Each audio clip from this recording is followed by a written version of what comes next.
Unknown to her, I watched my 21-year-old stepdaughter in the shower a few days ago. My wife and I are middle-aged and live together with our 21-year-old daughter, my stepdaughter, from her previous relationship. For the last 3 years, our marriage has been more or less intimateless, and I have existed on internet adult videos pretty much exclusively. My wife and I still love each other, but we have become physically distant, and although we have spoken about it, she and I haven't really been physically intimate for a very long time. I don't know the underlying reasons. This is hard to confess to. For the last 2 months, I've become nearly obsessed with seeing my stepdaughter unclothed. 3 nights ago, my wife came home exhausted from work and fell asleep on the bed. My stepdaughter, being in her bedroom, within half an hour, she went to the bathroom where I heard the shower running. Prior to this, I had examined the bathroom door and found that it was slightly warped at the top and offered a view into the bathroom directly onto the shower area. I gave her about 2 minutes and stood on a chair outside the bathroom door, being as silent as I could. And there she was, in the shower, her body slim, her dark hair and eyes contrasting against her pale skin. Oh, I'm not even going to read this next part. Oh my God, these confessions are disgusting. He just describes his stepdaughter's body in great detail. Then he says, I was nervous as hell, but I could not look away. Eventually, nerves got the better of me, and I stood down, but I was back within 2 minutes after I found my wife still fast asleep. I watched her again for 2 or 3 minutes until she finished showering. Her body entranced me as I tried to commit her to memory. My eyes always drawn back between her legs. Throughout, her face was entirely neutral and blank. She didn't suspect a single thing. When she turned the shower off, I moved away quickly and quietly and went to the other bathroom where I relieved myself quickly. Afterwards, the post-clarity sadness caught a hold of me like never before. I knew what I was doing.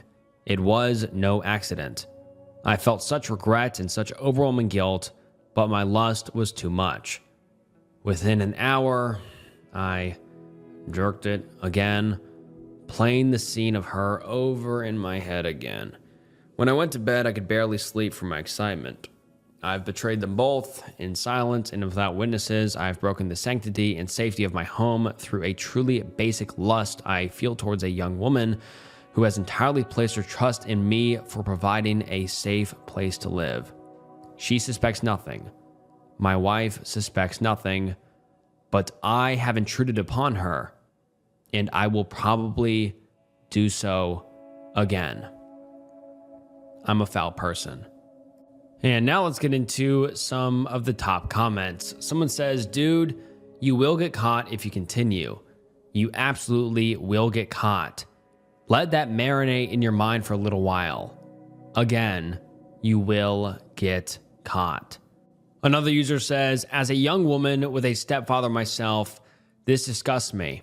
Please seek professional help. You don't have to tell your wife or SD, but please get help before you get yourself into some serious shit.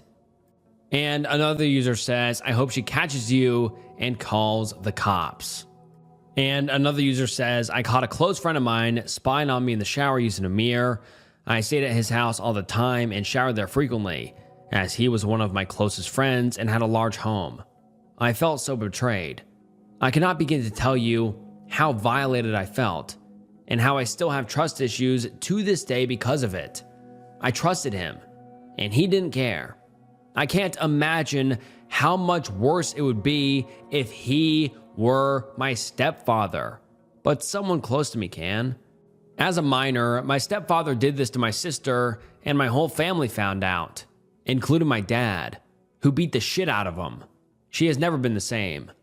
Men can't quite understand what this type of thing does to a woman, but it really ruins a part of you when you realize most people don't give a shit about anything besides getting into your pants or fantasizing about it. People ruin long-term friendships, careers, and marriages over it. You will ruin everything if you haven't already. You need to get help. I confess that I am a 32-year-old predator who is exclusively attracted to young boys. I had a very turbulent childhood. I have 2 older sisters, of whom is really my half-sister, and 1 younger brother. My father, the father of the 3 younger ones, was a major predator. He had violated my half-sister, and that led to my parents' divorce. My father came every Sunday. He had violated my sister and tried to violate me. I had to live with this predator coming in and out of our lives. My mother was very nonchalant about it. My mother was very emotionally and physically abusive too. I told my father that I no longer wanted to see him when I was 14, and he obliged. I never had any real friends out of fear that my father would violate them and I would be blamed for it. I was very isolated. When I was very young, I knew something was not right with me. For example, I would intentionally undress for PE, where the young other guys would undress because I wanted to see them. I look forward to that every day. It was the same thing in high school, always trying to see the younger people. I had no interest in females, but I did flirt out of social necessity. I actually had very good-looking girls throwing themselves at me too. In my 20s, I started to explore my intimate preference with a few older men. I did not like it. I then discovered these documentaries of people who lived in communes unclothed with minors, and that got me off for years. I did not have any contact with minors for those years. After college, I could not find work in my field. Non-minor related, by the way, and the only thing available was working at a school as a TA. I was very awkward because I had an intense attraction to many of the young minors, and I stayed away. It was during those years that I conceded that I was, in fact, a predator. I left that job to work on my master's, and again, the only decent paying job was working with minors. I noticed that I can look at a minor and find him attractive, but once I form a relationship with him, I'm almost disgusted at the thought of anything intimate with him. It's really weird. I've been in and out of counseling for years and never disclosed my predator-ness. I guess I was afraid of being reported or having my psychologist terminating me as a patient. Yes, they do that, out of fear that I may be a ticking time bomb. I also confess that I hate most predators. Most predators are just guys who can't get a woman, so they'll settle for a young minor, regardless of age. They should all be shot. Those are the ones who break the laws and are true predators. They're also dumb as fuck, i.e. to catch a predator. I just love young guys. I have zero attraction to men, women, and girls. It's funny because people would trust me around boys but not girls because I am a male. I understand that as I get older, the more pressure that I'll experience to stop hanging out with so many boys. I feel a bit of that already. Being a predator has devoid me of trusting people. I know my secrets are a liability. I think a part of my attraction to boys is their innocence. I want that innocence. It's so alluring and attracting. I don't think I ever had it. When I was a boy, my life was pretty fucked up because I am cognizant of that. I go out of my way to help boys. When I worked at a school, I would not hesitate to buy some Subway for a guy who didn't have lunch because he didn't have money. I didn't expect anything in return, and it was not manipulating. My life is pretty lonely, but I think it's best that way.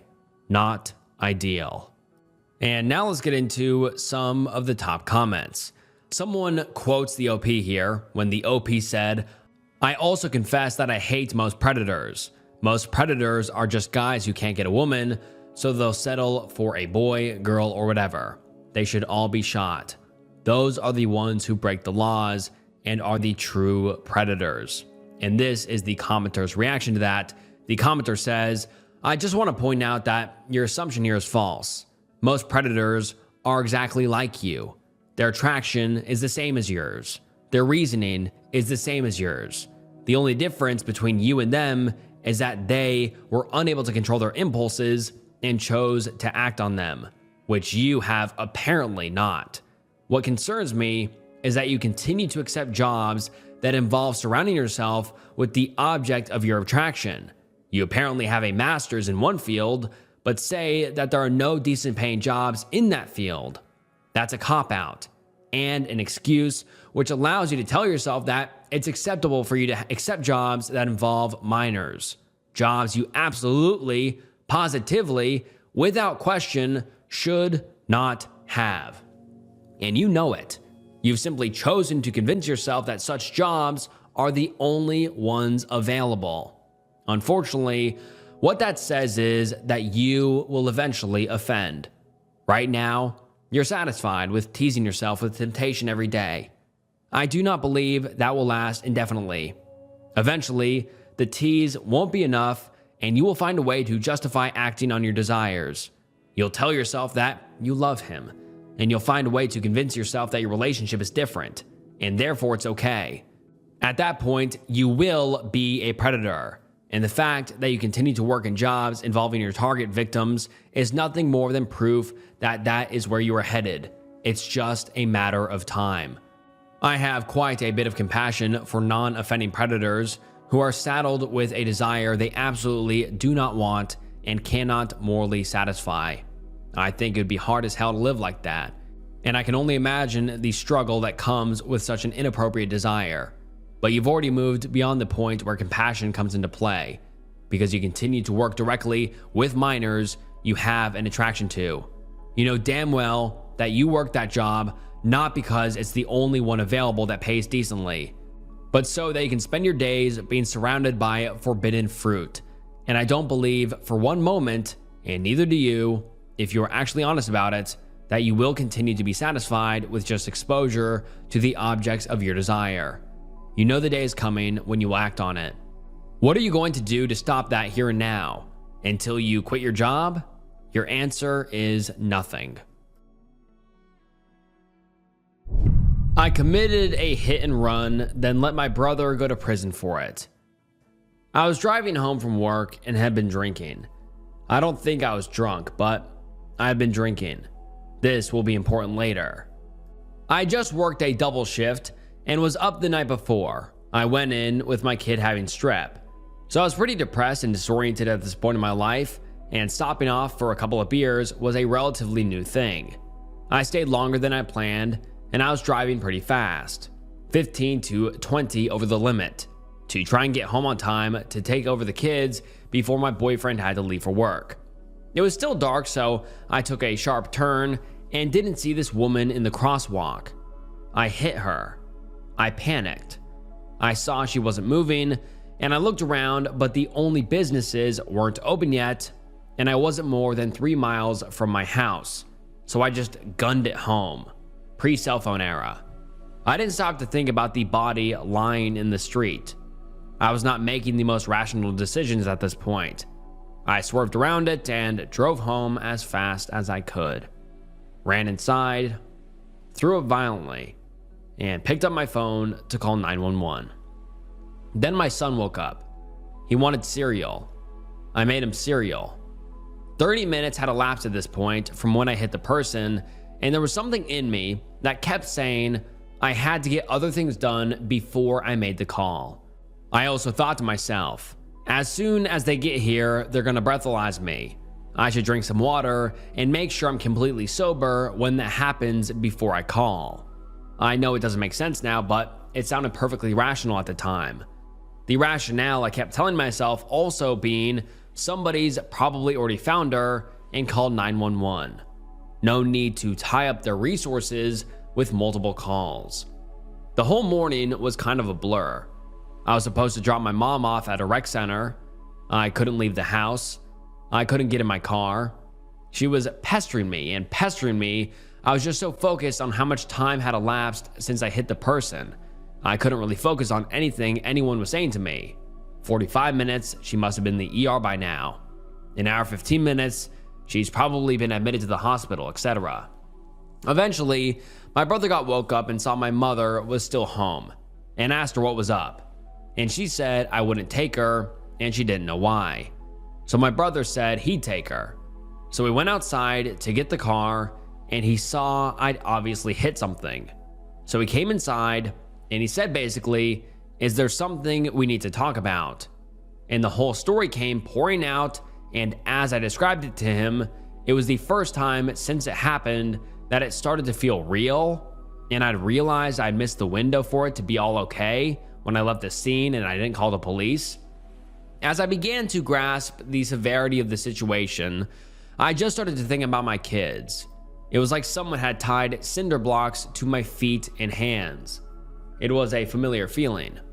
I have a record already for a non-violent offense, and my boyfriend tries really hard to be a good father, but I would die before I let him have sole custody. The feeling of your actions removing your autonomy from you is a horrible one I had hoped was in my past. My parents are old and falling apart. I started having an anxiety attack thinking about who would take care of them and my kids if I went back to prison. My brother was saying, "We have to call the insurance company. We have to call a lawyer. We have to call 911. This is so serious. You shouldn't have tried and handled this on your own." I just kept saying, "What lawyer? With what money?" And crying, and the more he thought about it, the more he realized I was right about that one part. I told him my plan was to try and hope there wasn't enough evidence to catch me, and he said basically, "Bad plan." My head was still whirling. I was starting to realize the severity of what I'd done, the crushing guilt of the position I'd put my kids in, my parents in, losing my income. That's critical to the house. And most importantly, the woman I hit. At this point, I still didn't know if she was dead or alive. I started wondering if she had a family, if she was dead because I didn't call 911 and could have lived if I'd done something, if she had parents that were going to lose their house without her income, if her kids were waiting for her to come home. So my brother sat with me, and we waited, and he tried to get me to calm down so we could figure out a plan. Basically, he was just trying to keep me in the house and from doing anything else stupid. We kept periodically checking the local news. It took about 4 hours for the full report to be on the TV. They had no idea about the driver. They had one person who claimed to have saw the incident from far away, but described a car that looked nothing like mine. Police were looking for the driver. When I heard police and scene of the crime, I was so broken up. The reality was just getting heavier and heavier. That's when my brother suggested it. He said, "Hey, maybe I turn myself in place of you so you can stay with your kids."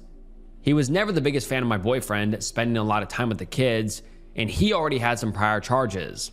He didn't have kids or much of a meaningful job, but I still didn't want to hear anything like that. We talked about it for a couple more hours. He said keeping his nephews with their mother would give his life a meaning it wouldn't otherwise have. He wasn't going anywhere with his life outside that mattered, etc. I knew it was all bullshit to make me feel better about the impossible position I put us all in. I considered writing a detailed confession, then just committing S-word. But I didn't want to leave my kids and my family with that mental burden. We constructed a story that made perfect sense. The car I was driving was owned by my father and my brother, and I trade off driving it all the time. Because I'd been out drinking, the time I was driving is a time he could have also easily been driving. He took a few hours to sort out some personal business. He made a frantic phone call confession to a friend, but not to a close friend, so he was pretty sure would testify against him. He was right, to lend credibility to the story. "I hit someone earlier today. I don't know what to do. I'm thinking of leaving town. Could you loan me some money, etc." He called out sick from his other job. I almost changed my mind right before he went to turn himself in, because he didn't tell our mom what he was going to do. She's got dementia. She's still pretty lucid, but not entirely there, and she wouldn't understand what he was trying to tell her. So he just told her he had to go on a trip and wouldn't be back for a while. She was so sweet, she tried to pack him a bag and make him a sandwich and kept asking him to write down the address where he was staying and a number where she could reach him. He tried really hard to hold back tears. My father was irate at him for putting her through all of this after everything she put up with. My father bought the story. He didn't know my brother was home that morning. It was seeing how hurt my brother was, seeing my father's disappointment in him. My brother had worked so hard, so hard to turn his life around since his actual conviction. He'd made my parents really proud and rebuilt their trust over a long period of time. It broke him to have to confess this to my father. He stuck to our story with them because he knew they wouldn't let him cop to something he didn't do. He didn't want to risk it, especially with my mom not having a great understanding of secrets anymore. So that was the only time I almost broke. I wanted to do anything to take that pain from him. I'd been S-word in the past, but never so strongly as seeing just the beginning of the pain I had inflicted on one of the most important people in my life. The woman wasn't dead. Concussion, broken bones, but a motorcyclist found her, carried her to safety, and got help. This really helped my brother's case. The fact that she was going to make a full recovery. He had a terrible public defender, but the case luckily didn't get much media attention, and the victim was a poor immigrant, so there weren't protest rallies calling for my brother to get the death penalty or anything. The judicial process was quick, and all things considered, painless. Since he was pleading guilty and is the kind to be typecast as a criminal, nobody looked too closely at his guilty plea. I had so much in common with this woman. She also had kids, close in age to mine. I hate myself for what I did to her as much as for what I did to my brother. She must have been so scared and in so much pain, and I just left her there.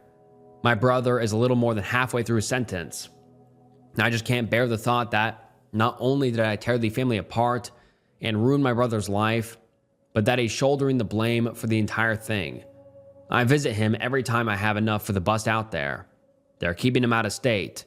I bring my mom sometimes too, though my dad doesn't want me to. He refuses to see him. That might be the worst part of all of this. I talk to him about it, as best I can, knowing someone is always listening. The last time I saw him about 3 months ago, I couldn't believe it was only halfway. My last son is all grown up. I told him, if you've changed your mind, just say so. And he cut me off and said, no, never. Then it would all be for nothing, and said he never wants to hear that kind of talk again. But it's my dream, and my nightmare, to come clean. I'll never do it because I'm a coward, and because my kids still need a mother. My parents need someone bringing in money, and my son wants to go back to school, and my other son has moved away. But the cinderblock feeling never goes away. I thought once I knew I wouldn't have gone to prison, it would go away. I thought once I knew the woman was alive and recovering, it would go away. I thought once my last son was able to support himself and didn't need me like he did when he was a child, it would go away. But it's never going away. I have to carry the woman's pain, my brother's pain, my father's pain, and the pain of everyone who doesn't have my brother in their life because of me. And I figure that's the least I deserve. So that's it. And now let's get into some of the top comments. Someone says, you let that happen to your own brother. Why? Another user says, that's fucked up. I hope that one day the guilt becomes too much and the truth spills so that you and your brother can swap places. Your brother does not deserve that. No matter the circumstances, you do the crime, you do the time. And another user says, even if it was his idea, I still can't believe you let this happen to your own sibling. I hope that one day the truth comes out so you can go to prison, where you belong. I knew my brother was a serial R-wordist for years, and I never told anyone. I'm 2 years younger than my brother. He was always a popular guy at school, and I sort of always lived in his shadow. He was always sort of a bad boy in that sense. He ran with a crew of troublemakers constantly. He drank and did drugs and partied constantly. He had a sort of roughed up face from getting into fights constantly. He had scars. He had bleached short hair and a leather jacket that he wore everywhere. My parents were gone one weekend, and my brother threw a party. And later in the night, I remember he went upstairs with a girl who seemed really messed up and wasted. My bedroom is on the first floor. For reference, so when she came downstairs crying and saying, "Get away from me, get away from me," I heard that very clearly. He came downstairs and was yelling at her to come back into the bed. They got into an argument. And I remember her saying that she woke up to him on the top of her, unclothed. That was the first incident. I was 15. He was 17. The second incident was during my first year of college. I lived in his apartment. We went to the same college. It was fun, finally living away from my parents, and I had a big, nice apartment with my older brother and his cool older friends. Then maybe 8 months into me living there, I overheard a discussion. One of the friends said that my brother had pushed a high school girl against a wall and R-worded her and left her with bruises. My brother kept on denying it over and over again, and the friend said he had just heard it as a rumor, and he wasn't sure if my brother did it. Of course, the college assholes that they were, his friend was giving him tips to avoid people hearing about the incident. Then another incident. Brother had a few friends over. Girl got really drunk and asked to sleep on the couch. I woke up to her yelling, "Get off of me," and then saying, "Ow, ow, ow, what's wrong with you? Stop," and crying in pain. And then I heard her run out of the apartment. I just remember my brother saying the F word over and over and over again after she ran out. I don't know if the other roommates heard. They lived further down the hall of our apartment. The worst, however, was the last incident. Once again, girls were over at the apartment, some of them high school girls. He had some weirdo guy over who I had never met. At this point, the roommate had left, so it was just me and my brother. Most of the girls had left, and 2 of them stayed. I remember one of them was stumbling over around the time I left. I left to get a beer, and when I got back, I walked in on the girl passed out on the couch, with the strange guy next to her feeling her up. I figured they had drugged her. I didn't know where my brother was, but I thought this was weird, so I told him to stop and said he should leave. I remember my voice was trembling. I was so scared.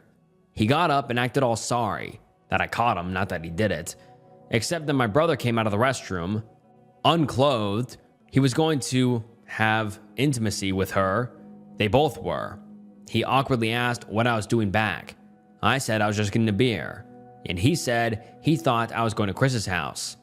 After that, it was just an awkward silence, and I just walked to my bedroom, and presumably, they R-worded her. And I didn't do anything because I was too petrified of calling on my older brother for this. It's been over a decade since then, and I think about it all the time. My brother would go on to become a serious pill and alcohol addict soon after I moved out. Well, dropped out. I dropped out of college. He is now in and out of jail and rehab. He went to jail for R-word. I don't know if he has some sort of serial interest of R-wording girls, but he did it over and over again. The same kind of shit, almost always sleeping girls. I still feel this constant lingering guilt about what happened. The fact that I let that happen over and over again. That last incident is what truly makes my stomach churn. I could have stopped that. I really could have. But I just chose not to because I didn't want to shame my brother or anything. I didn't want to comfort him because I was always so shy around him and never felt like I had the balls to do it. He was my brother and I loved him. And I didn't want to get him in trouble, so I just never told anyone. When he finally got arrested for R-word, I honestly let out a huge sigh of relief. Part of the guilt I had was relieved, but not all of it. It also, oddly enough, confirmed my feelings that these were not one-off incidents, and that he was a serial R-wordist. Every time it happened before, I would trick myself into thinking, this is just the last time this is going to happen. He was just really into it. Nope. He was just a consistent perv. I understand that in some ways, I am responsible for the R words for not seeking help right away and saving the girls. I let them happen. Even though it's been so long, I still feel so horrible inside. And now let's get into some of the top comments. One user says, "Here's the deal. There is nothing any of us can say to make you feel better. You can't change what happened. What you can do is spend the rest of your life doing good for others. Take your guilt, anger, pain, and shame and channel it into something meaningful for others. Do it anonymously or publicly. It doesn't matter if nobody sees you or if everyone sees you do it. What matters is you put in good into the world because that is the only way you will begin to feel decent and worthy again.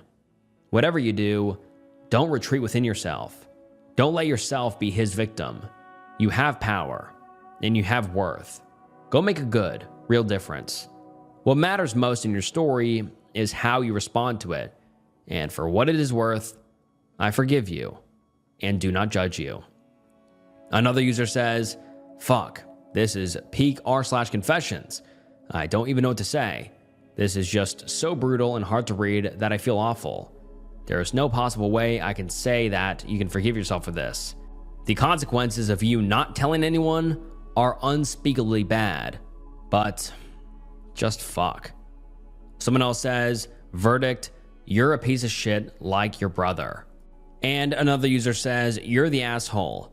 I don't know if you want to forgive yourself, but I don't think you should." I gave minors bottles of piss when I was in Iraq. I gotta get this off my chest. I was in Iraq in 2007 through 2008. I'm not gonna say where I was or what my MOS was, which stands for Military Occupational Specialty, which I assume that the OP is or was part of the military in Iraq. But I will say I was a gunner. I went out on patrol 5 to 6 days a week. Anyway, when I was over there, we got free Gatorade and water bottles so we could stay hydrated. We could just take whatever the fuck we wanted and put it in a cooler we had in our truck.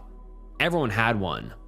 When you're in Iraq, you can't just stop anywhere to take a piss, so I got good at pissing in empty bottles. I drank throughout the day while we were on patrol. I was a gunner, so I could just turn around on my gun away from my team and just use the bathroom. I smoked back then, and throughout the day, I would also put my cig butts in said piss bottles. Anywho, the road that directly leads to base is usually a straight gravel road. We called it an FOB road. People lived along this road, and it so happens there were always miners on the side of the road. All day, waiting for convoys to go by so they could ask/beg for shit. And they would take anything. I'm not trying to be a dick, but it could be a piece of toilet paper with shit on it you just wiped your ass with, and they'll go for it. Prob disregard it once they seen what it was, but nevertheless. Whenever I was the very last truck in my convoy, I would always throw out the trash of our truck. You weren't supposed to do that at the time. The kids would be there with their arms in the air screaming for anything. Money, a pen, a notepad, or whatever the fuck. So I tossed them my piss bottles I've been putting my cig butts in all day, just to see what would happen. As I was heading back to base, I could see the kids in the distance going for the bottle, fighting for it. They would kick up dust fighting. It looked like the fucking Tasmanian devil in the cartoons, you know? I would see a kid get it, slam it, and then spit it out in disgust. I'm sorry, but I'll laugh my ass off every time. And also when he says slam it, I assume drink or chug the whole thing. A lot of the time has gone by, and I feel like a sick fuck now, lol. I totally regret doing this. I would never now, but I was younger and dumb. I really didn't mean those minors harm. I really have no excuse. I'm new to Reddit, and it feels good for saying this. I haven't told many people that shit. To those kids, wherever the fuck they are, I do apologize for my actions. I'm sorry y'all drank my piss. And now let's get into some of the top comments. Someone says, "You kinda did mean them harm. Not serial killer level harm, but Drinking some dude's piss that you thought was being kind to you has gotta hurt the psyche a tad. And the OP responded saying, "Oh, it does. Don't get me started. I do regret it." And then someone replies to him again saying, "You are a shit person. I'm sure you've seen your friends in the military die and be irreparably harmed.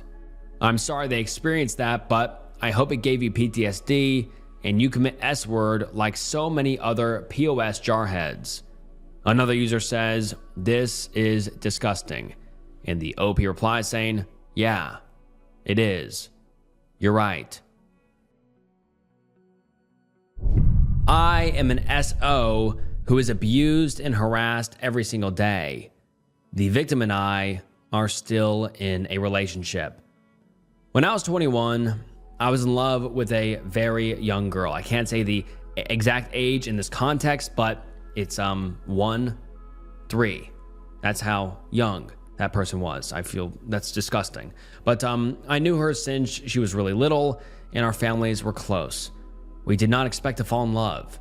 It was weird and brotherly, but didn't want to turn into a relationship until toward the end when she was almost a year older. She wanted me to teach her and said she would do it with this effed up kid who did drugs instead of me if I didn't. It was actually very mild. Well, the law got involved. Long story short, I got in big trouble and am an SO for life. Our families, who were best friends, are now enemies. It is true we did stuff underage, but nobody cared about the nuances of it. That I was the only one who was there for her, the one who gave her guidance that she listened to, the only one who was a positive influence. While her father beat her and her mother was verbally abusive, no one cared that I told her over and over that we would have to wait to be in a relationship. Now, for what I did, not one day passes where I'm not harassed, abused, and victimized. Even all these years later, word got out in my neighborhood last year when I moved into my house. I get graffiti at my house, signs around planted everywhere to stay away, moms shielding their kids and pulling them into the grass when I'm anywhere near, and accusations of being a predator. Last summer, a group of teenagers kidnapped me, threw me in a car, beat me up with bats and threw me out, and the police refused to come and get me. I get threats of violence and police told me maybe I shouldn't have been an R-wordist. I'm tired of not having the most basic human rights because of the SO hysteria. I am unable to have a relationship with anyone because they dump me as soon as they find out. I still talk to the girl every day. It is almost 10 years later and we are very close. Because I'm stuck in my house all day and hiding from society, she is the only one that makes me feel grounded. I know we belong together, I still love her, and I want to be with her. We talk every day and video cam every single night. She talks all the time about getting married with me, but it's complicated. You see, I can't marry her. The memories bring me so much pain. Even though I know our love is right, it brings me too much shame because I know that I did wrong. After being harassed so much, I'm reminded every day that I'm guilty and did the wrong thing by taking advantage of her. People judged me, hurt me, beat me, and threatened to kill me. When the teenagers kidnapped me, I was terrified. They were talking about lighting me on fire, and I thought that was the end. The girl wants to be with me and tells me every day, but she needs time to bring it up with her family and have them accept it. I could never face them. Right now, they would cut her off if they found out we even talked together, let alone we are in an online relationship. I wish I had the strength to leave this town, to get her and pick up where we started, and start over together, but it is too complicated. I could not be with her without feeling like I'm a perv. I could not face her family without feeling like scum. I could not bring our families together in marriage as they are now mortal enemies. And she could not tell her family either, as they would cut her off quickly. I know we belong together, and one day, it'll all work out. I always did. But all I do every day is cry about the life together that I feel we are robbed of. I want to be with her so much, and she wants to be with me, but for some reason, we can't. And now let's get into some of the top comments. Someone says, "You deserve it. You made the choice to have a relationship with a minor. You made that choice. You don't have my sympathy, and you certainly don't deserve anyone else's. Another commenter says, what the fuck is this post in the comments? He's a predator. He was 21 and she was very young. They weren't in love. He manipulated her, whether he wants to admit it or not. You deserve to be treated like shit. I don't think you should be beaten up, but your parents should be worried. If I lived near you and I had a child, I would avoid you like the plague. You were/are attracted to minors. While being an adult, that isn't okay. Stop trying to defend him. Just because she's an adult now doesn't mean that this still isn't fucked up. I could understand if you're both underage, but that wasn't the case. You actively went after a minor. That doesn't make you innocent. Do yourself and everyone else a favor and leave her alone. It's sick and twisted. Someone says, you deserve this. Another says, ew. And another user says, you should be abused and harassed more. I don't think I can outright say what I want to, but this planet would be better off if you were 6 feet under. Please consider putting yourself there. I've killed minors before. In the early days of the Iraq War, many of the insurgents used minors to do their dirty work. I, unfortunately, have shot and killed some of these minors in accordance with the rules of engagement. These were not guys in their 20s or even teens. These were young minors. I used to justify by saying it was my life or their life to it was the life of my division or their life to wondering if I should have just let this minor shoot me. And now let's get into some of the top comments. Someone says, combat veteran here. You have to forgive yourself. There's just no getting around it. What has happened in the past, and we have no option but to process the shit we have done and seen, and then learn how to forgive ourselves. Working through this shit isn't easy, but it can be done. Get into counseling. It's gritty work, but well fucking worth it. Message me if you need to talk or vent or whatever. And someone replies to that and says, gonna offer a different perspective here, in case it helps. I'm one of those dirty Arabs, and like most of us, I've lived through armies invading us and killing us for no good reason. Thankfully, I never lost someone close. I've hated you. Deeply. Viscerally hated you. Lived years of my youth wishing you and your people that I deemed monstrous, painful deaths. I fantasized about the ways you should be tortured. Eventually, though, as I grew up, I realized you guys were just as much victims as we were. This war is one of the governments and corporations playing a tug-of-war, and we, the people, who all want the same basic things, be treated with respect and live a quaint life, pay the price for them, and gain nothing. You weren't monsters. You were just being naive and buying into that others nation process that allows you to think other people are different enough that you can shoot them. And by believing you guys were monsters, I was using myself the exact same piped dice. By hating you, I had entered the game and already lost. If I want to change things, then I should never indulge in violence, and most importantly, I should never allow myself the weakness of spirit of thinking you're other. And I'm not alone in this. A lot of people I know also think we're all pawns in this and refuse to hate individuals based on their history.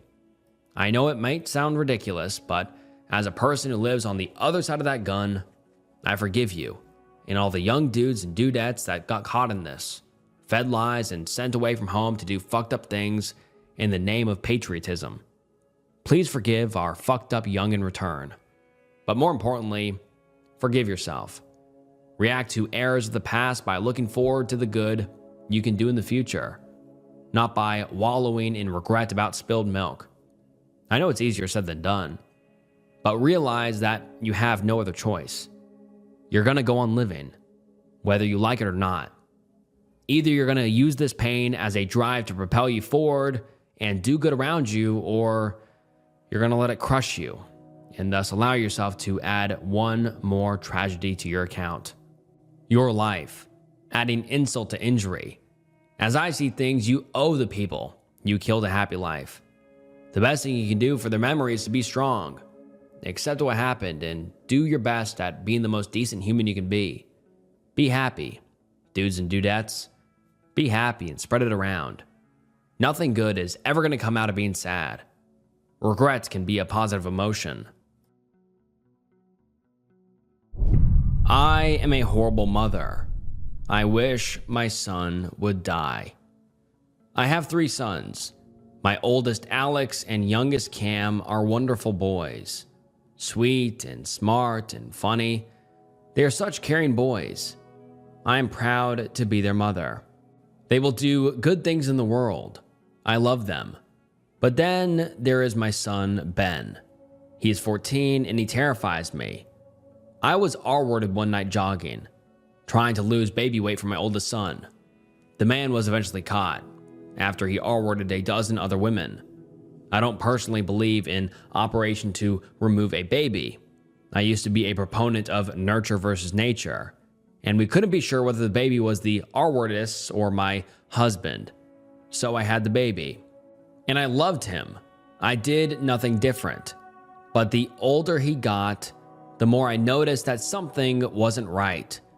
He never learned to play well with others smaller than him. Those bigger, like his brother, he was fine with. But if you put him with a smaller kid, he'd be unbearably cruel. Punishment only made him be subtle. He still terrorizes his younger brother. He's in therapy and has been diagnosed with an alphabet of symptoms. He started going when he was 7 and kept stealing lighters. Despite being bright, he does poorly in school. In elementary school, his teacher cried and said that he tortured her. She was a new teacher, and he was a big 11-year-old who taunted her, and she thought but couldn't prove, ripped her posters, and ruined other things. That was just the beginning. I'm constantly at the school for some behavioral problem. It's always hearsay, and I've always told myself that kids can lie. But now I'm getting called in because he's become aggressive with girls, and I know what he will become. I met what he'll become on a running trail. He is broken, and I don't think anything can fix him. He's so big, I'm now terrified to be left alone with him, because when he has a rage, I can't stop him. He is going to do bad things. I created this monster, and he is going to hurt other people. I won't be able to stop him. I sometimes wish he'd die in a car wreck before he hurts anyone else, and while he's still young enough where people will remember him fondly. Edit. I didn't think r/confession would be so judgmental. I would never physically harm him. God help me. I love him. He's not always a monster. I held him as a small baby. I made him cakes every birthday. I was there for all of it. But if you ask the parent of any shooter or R-wordist or murderer, they would tell you they wish their child had died in a car crash before they committed an atrocity. I used to have hope.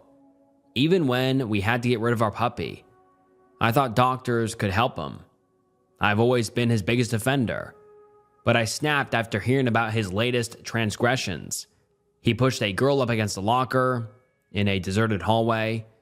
He didn't know her in the slightest, and she didn't know him. It's the only hallway without cameras. How convenient. He expressed so much remorse when in the office to the authorities, but dropped it in the car, making callous remarks and blaming the girl. I met his father once. I had to confront the man who did this. He was so charming, and very much like my son to look at. He's a handsome man to a degree. I asked him if he regretted it. He looked extremely surprised and said, quote, "Of course I regret getting caught." That is my son. He regrets the consequences of his actions, but never thinks they're wrong.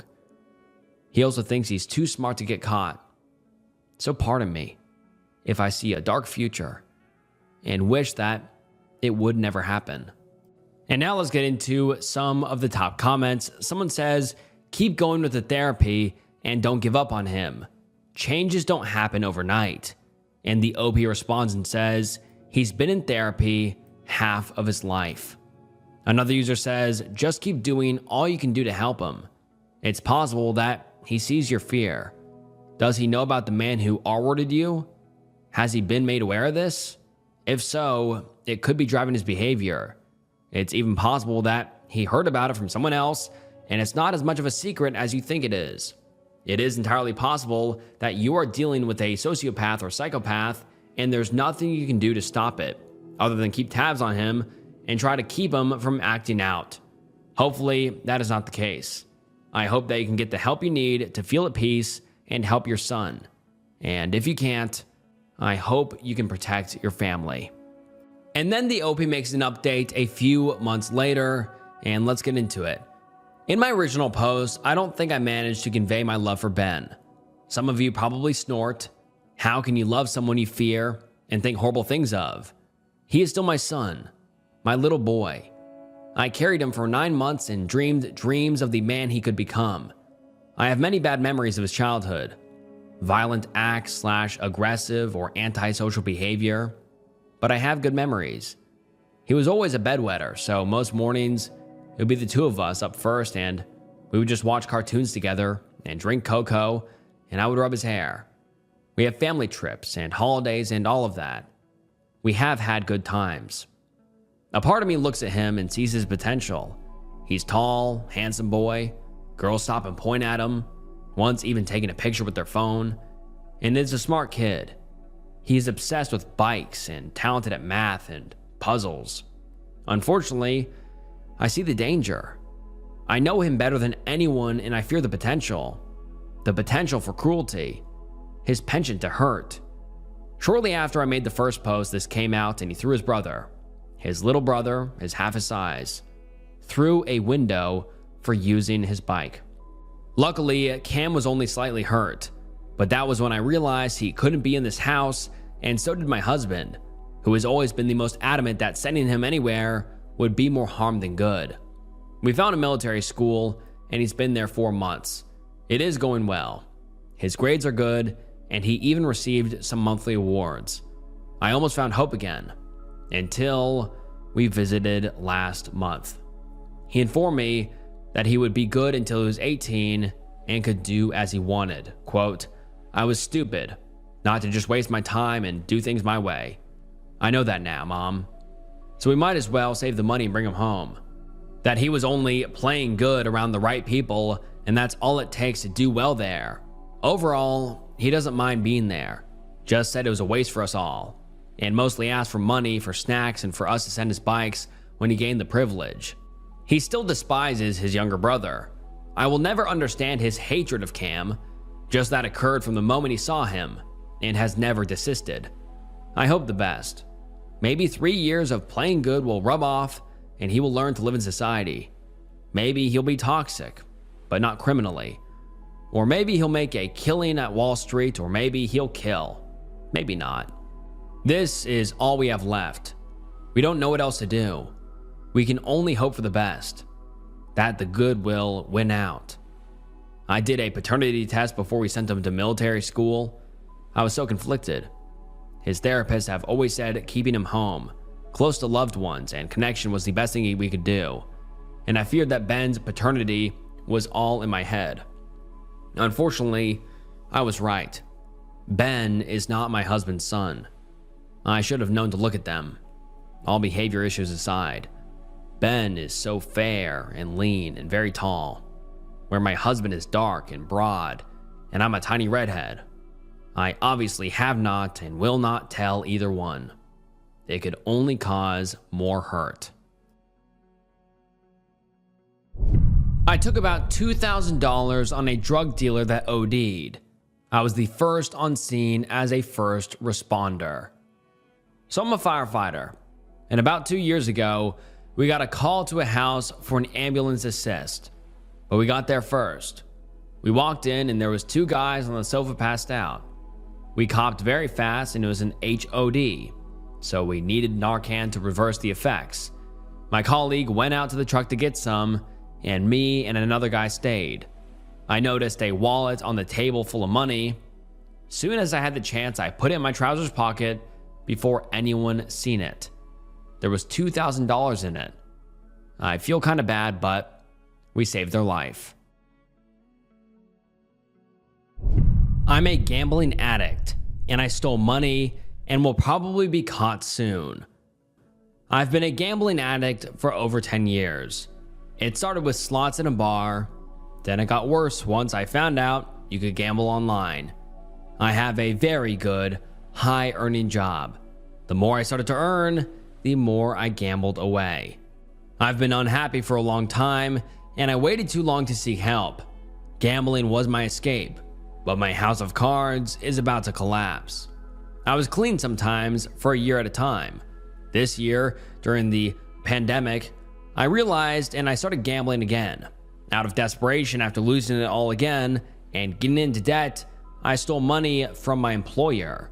There's no obvious trace back to me, but if someone really digs deep, it'll lead back to me. I've been thinking of confessing so many times, but I decided against it. I decided against it because this job still allows me to pay off my bank loans. I feel if I go to prison now, I'll come out with my debts tenfolded. I've been praying to not be caught for another year, so at least when I get caught, I no longer have any outstanding loans to the banks. I watched a lot of prison documentaries, and I've seen people with worse crimes do something good in prison. I want to get out of the financial trouble I'm in, and regardless if I'm caught or not, I want to do something good with my life. I want to make sure I can help at least one other person, preventing them from making the same mistakes I did. Any advice is welcome. Do I confess to my employer now? Wait until they launch an investigation? Contact a lawyer today? Or wait until I get caught? And now let's get into some of the top comments and advice people have. Someone said, get a lawyer. And if the lawyer doesn't advise against it, come clean. People are more likely to not press charges if you seem regretful before getting caught. If you only apologize after, they think you're only sorry you got caught. At the same time, save some money up if you can, so then you can pay the money back and perhaps make a deal of working off your debt. You need the lawyer in case they don't want to hear any of that, and it's best to be ahead of the issue. And for God's sake, get a sponsor or someone to help you stop gambling. As a child of a gambler, it ruins lives, not just your own. Another user says, I say contact a lawyer and see if some resolutions can be made. Honestly, if you stole a substantial amount of money, then just be prepared to possibly face jail time. Honesty is the best policy, especially if you know you're going to get caught, and it might help when shit hits the fan. And then the OP responds, and oh boy, he stole a lot of money. It is a substantial amount of money in the low six figures. From what I Googled, it's going to be 5 to 10 years jail time at least. I'm not in the US. It's freaking terrible. I have so much regret, but that's not enough. I can only use this time I have on this earth to make it up and do more good than bad. Another user says, 6 figures? If you want to avoid jail, leave the country honestly. And it has been 6 years since the OP has posted this post, and they haven't come back and made another update, so we don't know if the OP ended up going to jail or confessing or getting away with it, but man, low 6 figures of like stolen money, and like you said, 5 to 10 years of jail time. Yeah, he could easily still be in jail right now for what he did. So who knows what happened, but what do you guys think? I cheated on my sweetheart of a husband for 3 years with my violent, abusive ex. This is the one secret I am taking to my grave. So the plan was to post this in r/relationships and ask for advice, but I read through a few similar threads from the archives and people do not take well to cheaters there, so r/confession will have to do. Sorry for the throwaway account, but it had to be done. So sorry, but not sorry, I guess.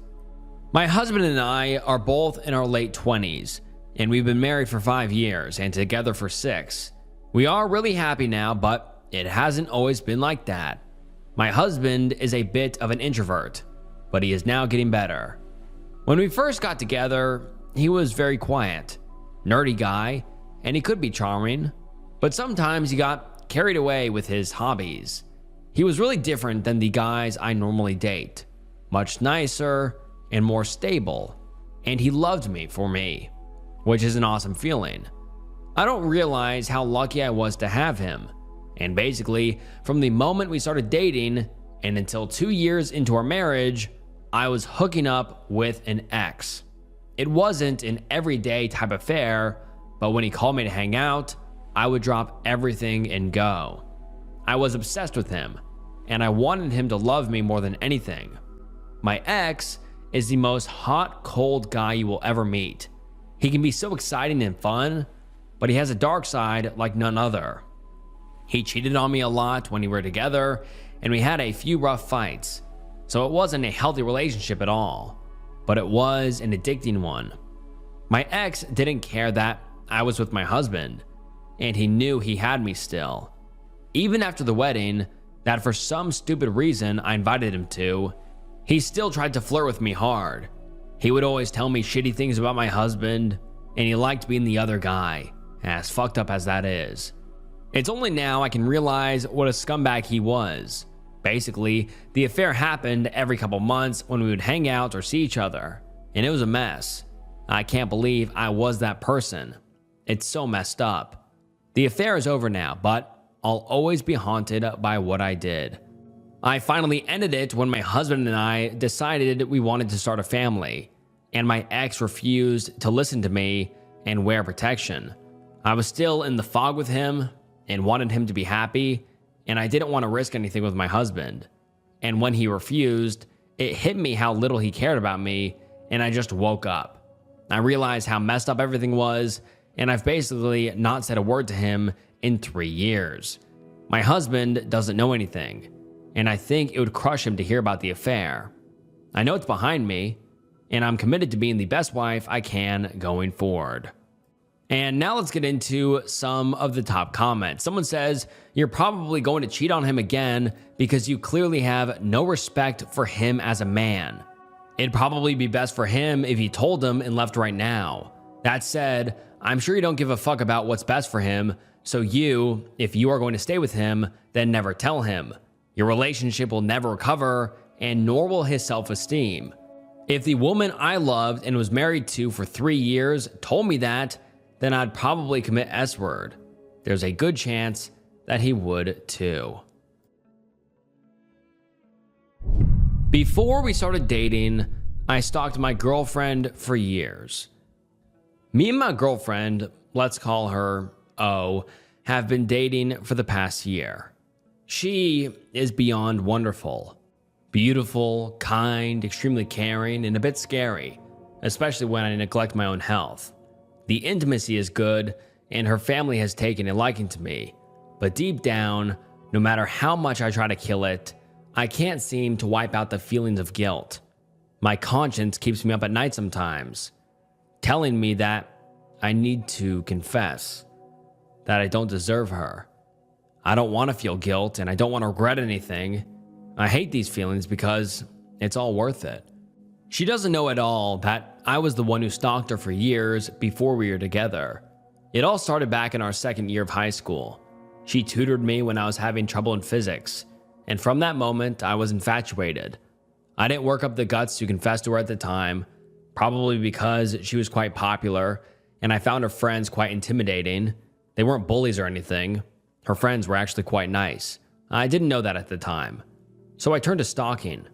Everywhere O went, I would follow her. I would track her social media as well as her friends so that I would know about all the locations she'd go to. Then I would just take pictures from a safe distance, making sure she didn't see me. I still have the box where I kept all of the pictures I took of her, as well as some maps and notes about her behavior, her likes, dislikes, and everything else I got from her. Eventually, the stalking escalated. I would then begin to steal her pens, write letters to her, and leave them at the side of her house. I'd steal her socks, shorts, handkerchiefs, and a shoe or two. I still wonder how the hell I got away with all of these. She eventually did suspect that somebody was stalking her, but thankfully, she didn't know it was me. I learned how to cook for this girl. I started working out. Hell, I even learned Bengali so that her mom would like me. It got to a point where I tried breaking into her house to take pictures of the interior, but they had a dog, so I just bailed. Then a while ago, she and her family went on a vacation to her mom's home country, India. And this may seem far-fetched, but I sort of tagged along. Wasn't that difficult to find where she was due to social media. I have absolutely no intention of harming her in any way. I swear to God himself that I cannot live without O in my life. Then a year ago, I finally worked up the guts to confess.